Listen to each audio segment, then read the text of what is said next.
তা লাইফ সায়েন্সে ভ্যাকান্সি কিন্তু মোটামুটি ভালোই আছে, 3911 এই গ্র্যাজুয়েশন লেভেলে। তা এখানে সাবজেক্ট ওয়াইজ যে ভ্যাকান্সিটা আছে মোটামুটি ঠিকই আছে, ভালো ভ্যাকান্সি আছে। আনরিজার্ভদের আছে 1049, মেল ফিমেল 393। তারপরে এসটি 150, মেল ফিমেল হচ্ছে 56। এইভাবে বেঙ্গলি মিডিয়ামের ভ্যাকান্সিগুলো আছে। টোটাল মেল হচ্ছে 2498, ফিমেল 938। আর ইডাব্লিউএস মানে সবথেকে বেশি ভালো জায়গায় আছে ইডাব্লিউএস আর এসসিদের 525টা মেল আর 197টা ফিমেল বেঙ্গলি মিডিয়ামে। তা মোটামুটি কাট অফ যেটা হতে পারে এই লাইফ সায়েন্স 2025 গ্র্যাজুয়েশন লেভেল, সেটা হচ্ছে যে আমি এবার কাট অফটা বলছি। এই কাট অফ কিন্তু যাদের থাকবে তাদের বলবো যে ইন্টারভিউর জন্য প্রিপারেশন নেওয়া উচিত। এই কাট অফ কিন্তু যারা এই মার্কসটা পাবে, এখানে আউট অফ 60-র মধ্যে করা হয়েছে ফ্রেশারদের জন্য, ঠিক আছে। আর ইন সার্ভিসদের তো 10 নম্বর ধরে এই কাট অফটা যদি আসে তাহলে ফ্রেশার এবং ইন সার্ভিস উভয়ই ইন্টারভিউর জন্য কল পাবে। তা ফার্স্টে আনরিজার্ভ মেল ক্যান্ডিডেটের জন্য বলছি যে 50 যদি কেউ পায় মেল আনরিজার্ভ, কোশ্চেনের প্যাটার্ন অনুযায়ী বলা হচ্ছে এটা। আর ফিমেলদের ক্ষেত্রে 48, এটা ফ্রেশার। একটা ইন সার্ভিস 40 + 10, তাহলে 50 হয়ে যাচ্ছে। সেইভাবে আমি এটা করেছি। আর বাকি যে একাডেমিকের 10 নম্বর আছে সেটা 10 ধরেই আমি বলছি।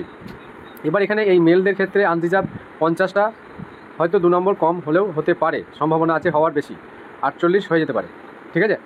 আর ফিমেলদের ক্ষেত্রেও 2 নম্বর কমে যাবে, এটা 46। তা ভিডিওটা তোমরা দেখো, তোমাদের নিজস্ব মতামত কমেন্ট বক্সে জানিও। যদি প্রয়োজন মনে হয় আমি ভেরিফাই করে আবার একটা ফাইনাল কাট অফ লাইফ সায়েন্সের দেওয়া হবে।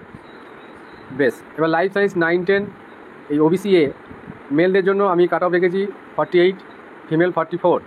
OBC B same 48, female 45। ফিমেলটা একটু বাড়ানো হয়েছে কারণ ওবিসি বিয়ের ক্ষেত্রে ভ্যাকান্সিটা তুলনামূলক একটু কম আছে এই ক্ষেত্রে। তারপরে আসছি এসসিদের তো হিউজ ভ্যাকান্সি আছে।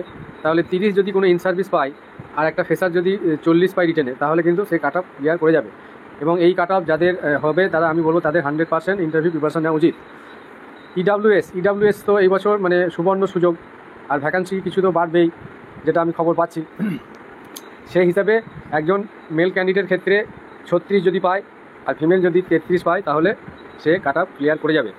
এবার বিষয় হচ্ছে বাকি যে এসটি বা পিএইচ ওই যে ক্যান্ডিডেট যেগুলো আছে পিডাব্লিউ, এদের মিনিমাম যেটা কোয়ালিফাইং মার্কস সেটা যদি পায় তাহলে তারা কল পাবে ইন্টারভিউর জন্য। এবং ইন্টারভিউর জন্য মিনিমাম সময় কিন্তু খুব একটা পাওয়া যাবে না, সেই জন্য এখন থেকে তোমাদের প্রিপারেশন নেওয়া উচিত।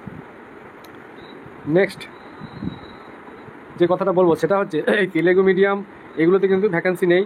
উর্দু মিডিয়ামে মোটামুটি ভ্যাকান্সি আছে ভালোই, এবং হিন্দি মিডিয়ামেও মোটামুটি ভালো ভ্যাকান্সি আছে।